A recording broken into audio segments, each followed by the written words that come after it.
Assalamualaikum warahmatullahi wabarakatuh. Perkenalkan, nama saya Mu'alifah dengan NIM 721141915, ingin menjelaskan tentang bab 4 mengenai pengguna dan pengembang sistem. Lalu yang subbab pertama ada organisasi bisnis. Area-area bisnis dasar perusahaan adalah keuangan, sumber daya manusia, layanan informasi, produksi, dan pemasaran. Lalu dukungan sistem informasi bagi organisasi. Sistem-sistem informasi dirancang khusus untuk organisasi fisik, yaitu cara bagaimana sumber daya fisik manusia, bahan baku, mesin, dan uang dialokasikan ke berbagai area fisik perusahaan. Inovasi-inovasi di bidang teknologi informasi telah memungkinkan aktivitas perusahaan dilaksanakan tanpa batas oleh lokasi fisik. Ini disebut organisasi maya atau virtual organization. Lalu ada organisasi layanan informasi. Istilah layanan informasi atau information service digunakan untuk menguraikan unit perusahaan yang memiliki tanggung jawab atas mayoritas sumber daya informasi. Nama lainnya bisa divisi SIM. Lalu ada khususnya teknologi informasi atau information technology. Lalu ada sumber daya informasi. Sumber daya informasi yang terdapat di area-area pengguna adalah tanggung jawab dari manajer area pengguna. Lalu ada spesialis informasi. Istilah spesialis informasi atau information spesialis digunakan untuk menggambarkan karyawan yang bertanggung jawab utamanya adalah untuk memberikan kontribusi atas dasar daya informasi dalam perusahaan. Spesialis informasi meliputi analisis sistem, administrator basis data, webmaster, spesialis jaringan, programmer, dan operator. Lalu ada struktur organisasi layanan informasi. Tren dari struktur tersentralisasi ke desentralisasi. Tahun 1970-an dan 1980-an beberapa perusahaan mulai mendesentralisasikan kebanyakan sumber daya informasinya dengan mengalokasikan mereka ke unit-unit bisnis dan memberikan wewenang bagi unit untuk memutuskan bagaimana sumber daya dapat diaplikasikan. Banyak arca menunjuk seorang direktur informasi divisi untuk mengelola sumber daya tersebut. Lalu ada struktur organisasi inovatif. Para peneliti mengidentifikasikan 3 struktur inovatif, yaitu model sekutu, model platform, dan model skala.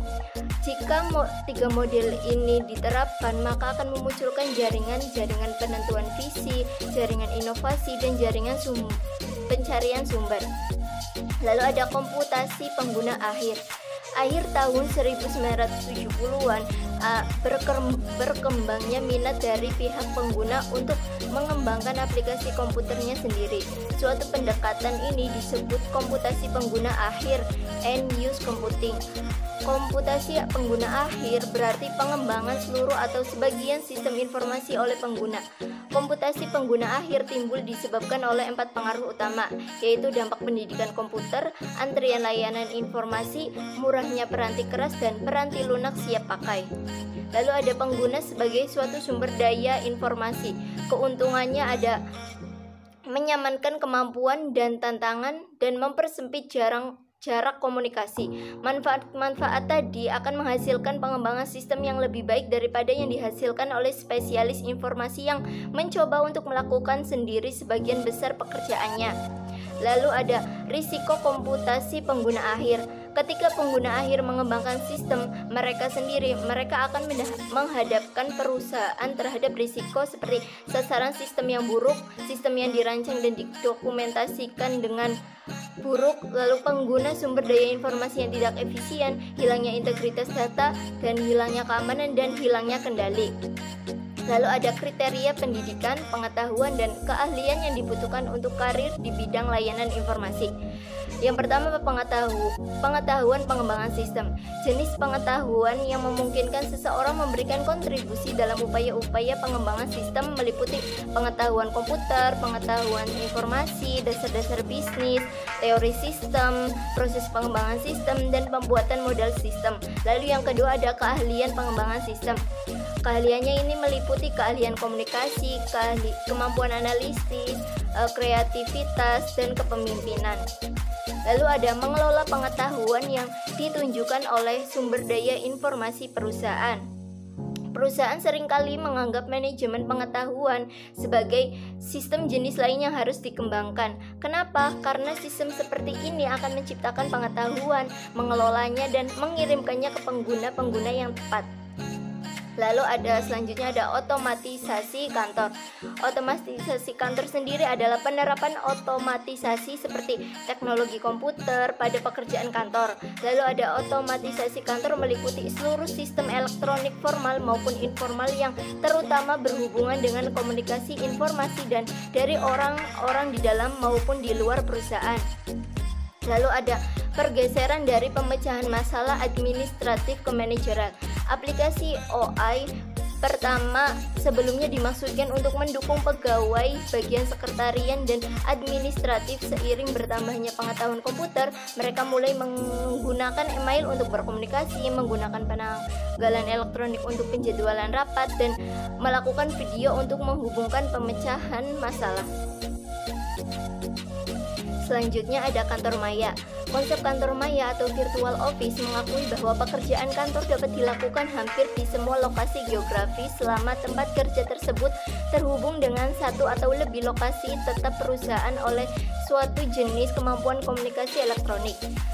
Keuntungannya ada biaya fasilitas yang lebih rendah, biaya peralatan yang lebih rendah, berkurangnya penghentian pekerjaan, dan kontribusi sosial. Lalu kerugiannya ada moral yang rendah dan kekhawatiran akan risiko keamanan. Lalu ada telekommuting. Telekommuting merupakan cara yang tepat untuk menggambarkan bagaimana karyawan dapat secara elektronik pergi ke tempat kerja. Keuntungannya adalah fleksibilitas yang diberikan dalam penjadwalan tugas-tugas pekerjaan sehingga tugas pribadi juga akan diakomodasi. Lalu kerugiannya ada karena sifatnya terisolasi, karyawan yang melakukan telekommuting dapat merasa menjadi anggota organisasi yang kurang penting dan kekhawatiran akan kehilangan pekerjaan atau terganggunya karir. Lalu ada hoteling. Perusahaan menyediakan suatu fasilitas terpusat pada yang terdapat dibagi bersama oleh karyawan jika terdapat kebutuhan akan ruangan dan dukungan kantor. Lalu keuntungannya ada pemanfaatan sumber daya dan ruangan yang lebih efektif dan fokus yang lebih baik pada apa yang dibutuhkan untuk mendukung personel kantor. Lalu kerugiannya ada anggapan akan hilangnya bonus oleh para karyawan yang tidak lagi memiliki karyawan kantor pribadi, hilangnya perasaan berada di dalam komunitas, dan serta potensi dampak negatif pada budaya korporat. Lalu ada organisasi maya. Dampak sosial organisasi maya. Industri-industri yang paling tertarik pada konsep kantor maya dan organisasi maya adalah industri yang memberikan nilai tambah dalam bentuk informasi, ide, atau kecerdasan. Lalu ada menempatkan pengguna sistem dan spesialis informasi pada perspektif. Unsur manusia terus menjadi salah satu bahan paling penting dalam pengembangan dan penggunaan sistem informasi. Para pemain utama adalah pengguna dan spesialis informasi. Dari pengembangan sistem dilakukan spesialis informasi. Lama-lama kelamaan akan pengguna dapat melakukan seluruh pekerjaan pengembangan sendiri. Cukup sekian. Wassalamualaikum warahmatullahi wabarakatuh.